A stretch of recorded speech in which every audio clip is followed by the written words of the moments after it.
was trying to find the right episode for the day right before Halloween, because this is going to obviously air on the 30th, the day before Halloween. And I kept waiting for Zach to write something, but it turns out he hasn't. I guess he had another kid to your life, and then, he gets busy. So you're stuck with me researching and writing for another episode. Hopefully Zach will have something for the next week, but it's going to be pretty good. This could be one of, if not the darkest stories that we have ever done on this. The details are terrible. I mean, disgusting. I did a lot of research into this, and I'm not going to lie to you, I think I had trouble sleeping for 2 or 3 days. It's pretty dark, and honestly, I kind of had it out of my brain until I pressed record. Now it's all back in there. So lucky for you, this is going to be a different episode, and we're going to take you over to the West Coast. I don't think we've really done anything. Well, we've done West Coast with Vegas and everything last week, but we're going to stay over there on the West Coast. We're going to go to a little place in California, multiple places out in California. If you can't read or you haven't read the title, we're doing a special edition Halloween murder episode, The Toolbox Killers. Dun, dun, dun. There it is. Have you ever heard of the Toolbox Killers? I have not. Oh, and you have not read through the notes, right? Correct. Just brought you in the studio. Just Very loaded busy. this up. Been pretty busy. And all right, I think we should get into this. So happy Halloween, Meg. You too. Even though Halloween is tomorrow. But should we do the intro? Yes. When? Wait for it. I'm waiting. Wait for it. It's the hardest part. Now.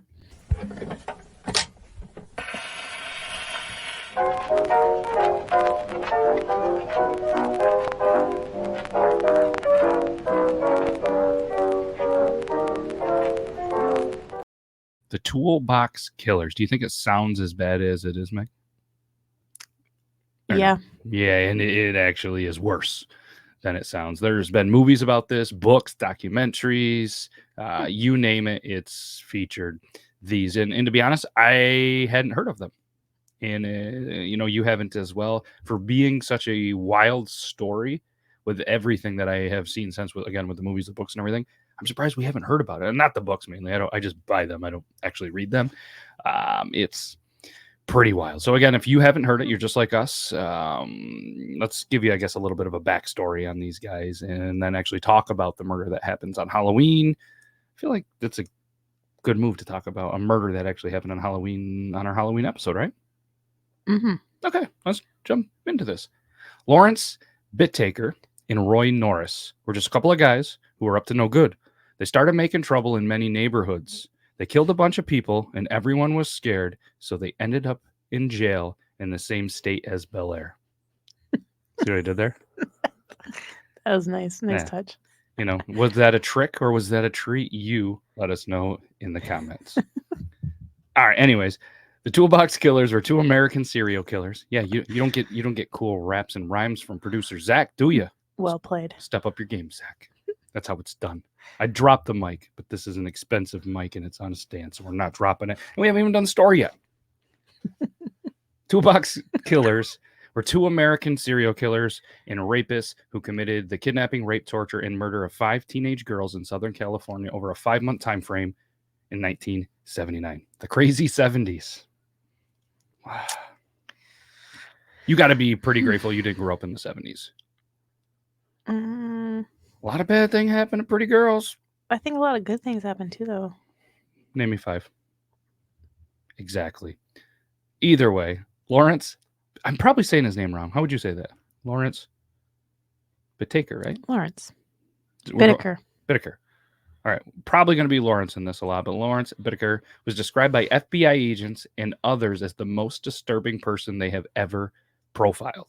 He was born in Pittsburgh, Pennsylvania in the 40s. Spoiler alert, he went to jail and was actually sentenced to death for the 5 murders. Norris testified against Lawrence and was sentenced to life in jail. You might be thinking, why were they the Toolbox Killers? Well, do you have any guesses before you read it, Meg? No. Like if you're going to be like, oh, Toolbox Killers. Well, the majority of the instruments used to torture and murder their victims, such as pliers, ice picks, and sledgehammers, were obviously items that were normally stored inside a toolbox. The Toolbox Killers. So Lawrence, like many serial killers, didn't have a great childhood. Born as the unwanted child of a couple that put him up for orphanage, adopted by a family that moved a lot. He was a troubled youth, stealing stuff like a lot, all of the time, and he built a criminal record slowly. He was said to even have an IQ of 138, with a bright mind, hated school, dropped out early. I feel like a lot of the really, really smart ones somehow use their smart for really bad things. Mhm.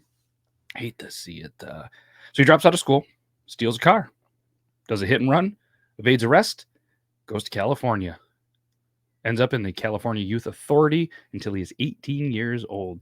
His adoptive parents then disown him, so now he is on his own. Now let's talk about Norris a little bit. He had another terrible childhood and out of foster care, quite a bit in Colorado. He was neglected. There was a lot of reports that he wasn't given enough food, wasn't even given enough clothing. He was sexually abused and obviously led to several issues later in life. He was beaten by his father at 16 for talking very badly to a female. He then stole his father's car, drove to the Rocky Mountains, where he attempted to commit suicide by injecting pure air into his arm. He also dropped out of school, joined the Navy, and served in the Vietnam War in 1969. Both of these guys were in and out of jails in different states for several different crimes throughout the 60s and 70s. Lawrence was mostly a theft. That was the majority of his crimes, stealing things. And then it escalated, and there was an attempted murder when a theft actually went wrong. Norris was mostly arrested for very sexual, violent crimes, and it just kept escalating more and more and more. You're probably thinking, all right, you got a guy from Colorado, and a guy, that they've been in and out of kind of everywhere. How did they meet? So in 1977, they were at the California Men's Colony. California Men's Colony is a male-only state prison that's actually located northwest of the city of San Luis Obispo. Yeah, pretty sure I nailed it. Which is obviously in California. It's along the Central California coast, approximately halfway between LA and San Francisco. Heard of those places. Can say those places. Apparently, they became pretty close when Norris taught him how to make jewelry, of all things. Interesting. Right? Yeah, they bonded over some jewelry. And then Lawrence saved Norris from being attacked by fellow inmates on several occasions. They then unfortunately bonded over an interest in sexual violence.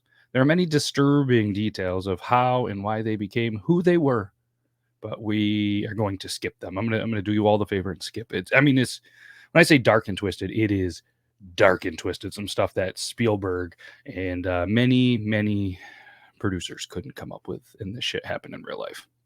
So Lawrence was released from the California Men's Colony on October 15th, 1978. Got a job, worked pretty hard. He was even known for being a very generous and helpful person in the community, often donated money to the Salvation Army. He would buy large amounts of food and wine and would just kind of give them out to homeless people. He would then gain popularity with local teenagers because he was that guy that always had booze and marijuana in a Burbank motel room. 3 months after Lawrence was released from the California Men's Colony on January 15th, 1979, Norris was released from prison and moved into his mother's home in Redondo Beach. Within 1 month of his release, he had raped a woman whom he then simply abandoned in a desert. He soon found employment as an electrician in Compton. Shortly thereafter, he received a letter from Lawrence. In late February, the pair met at a hotel and rekindled their plan to kidnap and do nasty thing to girls. So this is the plan they made in jail?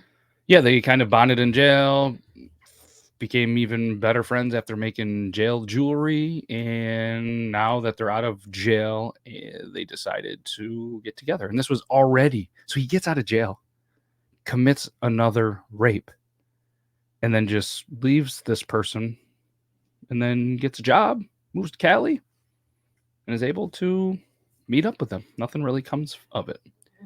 And I'm sure at the time, because it was the 70s and we've covered in several episodes, a lot of short staff, a lot of crimes, violent crimes, and just all over the country, not just California, but being a very big place. Not trying to obviously make excuses, but geez Louise. Okay. So in order for the pair to abduct teenage girls, Lawrence decided they would need a van, not a car. So, with the final financial assistance from Norris, Lawrence purchases a silver gray 1977 GMC Vandura in February 1979. The vehicle didn't have any windows. It's the type of vehicle that you make fun of for people doing stuff like this. And it's a vehicle that you would never want to get in, never, probably be offered some candy and stuff. That type of vehicle. Again, no windows. On the one side had a large passenger side sliding door. According to Lawrence, when viewing the sliding door, he realized him or Norris could easily pull up to, said girl that they want to real close, not even have to open the doors all of the way. And they actually nicknamed this van Murder Mac. Jeez. Yeah. So then from February to June of 1979, they started and to kind of do trial runs, and they picked up over 25 female hitchhikers. From what I've been told, they were just kind of picking them up, doing trial runs, practice runs, not really doing anything to them other than just getting, I guess, comfortable with doing this. But 25 female hitchhikers from February to June of 1979. So then June 24th, 1979, the first murder takes place. They kidnap a 16-year-old that was just leaving a church meeting. The details, again, that were released on this are very disturbing. Not going to get into them. I don't think it needs to be part of this, but I mean, it's just absolutely terrifying, heartbreaking, disgusting. When the victim was murdered, she was then wrapped in shower curtains, thrown over a steep canyon, and apparently their plan was so that the animals would eat her and it would leave absolutely no evidence. 2 weeks later, another victim is taken, an 18-year-old. It escalates. There's more disturbing stuff. As mentioned, things that are often found in the toolbox for instruments or whatever murder weapons were used. And again, they wrapped the body and tossed off a cliff. Yeah. September 3rd, it then happens again. This time, 2 victims at once. One was 13, one was 15, and they fought back, and they fought hard. They were held hostage for 2 days. The details, the things that happened to them just continued to escalate from the other murders, and them fighting back kind of triggered a different part of these disturbing brains, and just disgusting. They then tossed their bodies after they were very, very brutally murdered over an embankment. So we're up to 4 within a couple of months. And this brings us to the Halloween murder, which obviously happened on Halloween night in 1979. Sorry to take a little while to get there. I wanted to kind of really build this case. 16-year-old was taken as she stood outside a gas station while she was hitchhiking home from a Halloween party. Apparently, she only accepted the ride because she recognized Lawrence because he was a familiar face at a restaurant where she was a waitress. He would often come in there and just kind of felt safe, because, again, he was what appeared to be a very good community member. He was giving back. He was spending a lot of money. People liked this guy. The next 2 hours of the last of her life were some of the most cruel stuff that I've ever, unfortunately, read. But instead of being thrown over a cliff wrapped in a shower curtain, they decided to toss the victim on a random lawn just to see the reaction from the public and the press. The remains were found by a jogger the next morning. In November of 1979, Norris started chatting with an old friend, Joseph Jackson, whom he met again in the California men's colony. Norris then tells Jackson everything they had done in the previous 5 months. So, at this point, nobody knows it's them at all. All right. So then Jackson gets a hold of his attorney, tells him to call the police, and kind of goes over the details and everything. And shockingly, these statements didn't match any reports on file of anybody who had been reported missing. So not only does he tell his friend, the friend tells the attorney, tells the police, and they're just kind of like, it is disturbing, but we don't have anybody missing with those details. They almost get away with it. But what linked them to the murders was a police report of an incident that these 2 did when they actually released a victim before they murdered. The victim couldn't identify them, until she was presented with photos and finally identifies them. They're still not arrested. So they end up having to put surveillance on them. And then within a few days, they found Norris selling drugs and actually arrested them for violating parole. Then Lawrence gets arrested for possession of drugs, another parole violation. Still not able to arrest them for the murders, though. They do the police lineup, and they got away with the police lineup. They were not able to be recognized in the police lineup through this victim, but they get a warrant to search Lawrence's apartment. And then they saw a ton of Polaroid photos of these girls and more very disturbing items actually in the van. Everything was still in the van. Wow. Yeah. Without getting into too much detail, they actually, obviously now that with the Polaroids, they took pictures. They started, as things escalating, recording things.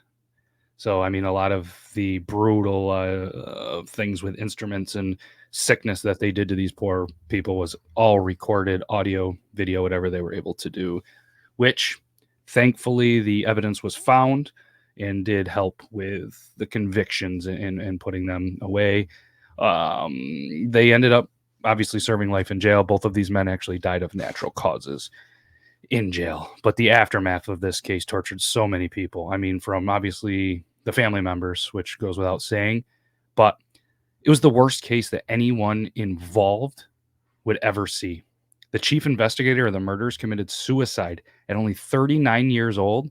And in his suicide note, he actually wrote that what they did was so haunting to him that he feared for his own life if they were to be released from jail, and he didn't want to take that risk.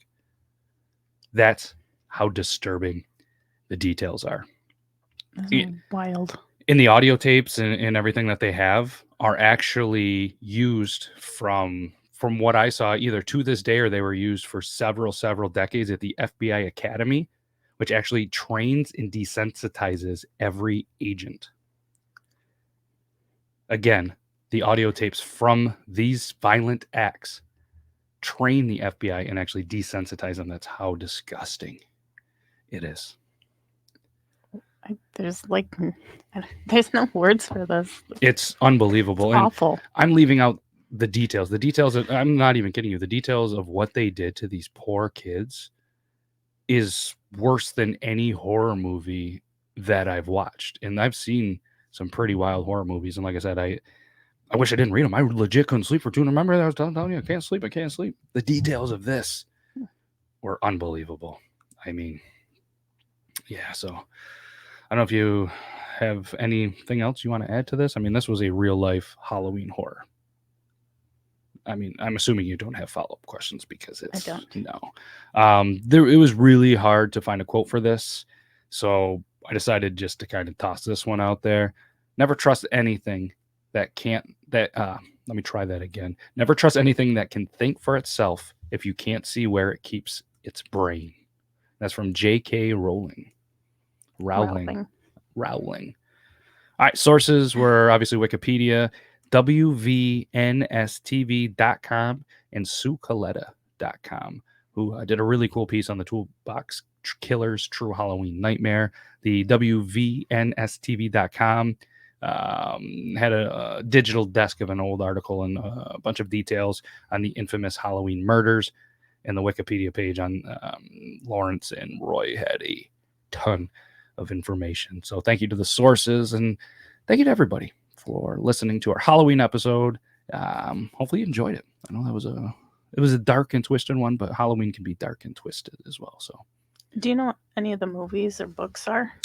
I don't off the top of my head, but while we're talking here, I can see if I can pull up. Just curious. Yeah, the Wikipedia page on them. And again, I left out the victims' names intentionally this time. I didn't know. Right. I mean, do you think that we should? It's not like they're missing, unfortunately. You know what I mean? Like when they're missing, investigate cases that we did. You know what I mean? We ended up kind of saying that just in case somebody knew something. But with them, it's terrible.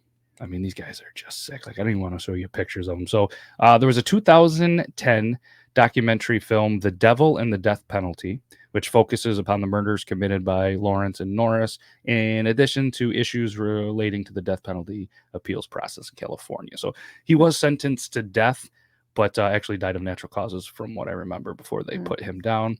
There was a bibliography that was written, crime classification manual, standard system for investigating and classifying violent crimes. The new encyclopedia of serial killers had that, and Alone with the Devil, psychopathic killings that shocked the world was one. And in television, there was a 90-minute documentary, The Killing of America, features a section devoted to the trial of Lawrence, directed by Sheldon Renan. Yeah, that was released in 1981. Crime documentary series Arrest and Trial actually has a broadcast and episode detailing the murders committed by them. It was initially broadcasted in October of 2000. The Investigation Discovery Channel has broadcast a documentary focusing upon the murders of them as well. The documentary titled Wicked Attraction was broadcasted in 2009. And then The Toolbox Killer, commissioned by Peacock, is a 90-minute documentary which actually has interviews with Lawrence and an FBI profiler, Mary Ellen O'Toole, was broadcasted in September of 2021. So maybe we'll, if you guys want to and see a little bit more sick, twisted details and you have Peacock, check it out. Again, it's The Toolbox Killer. Interesting.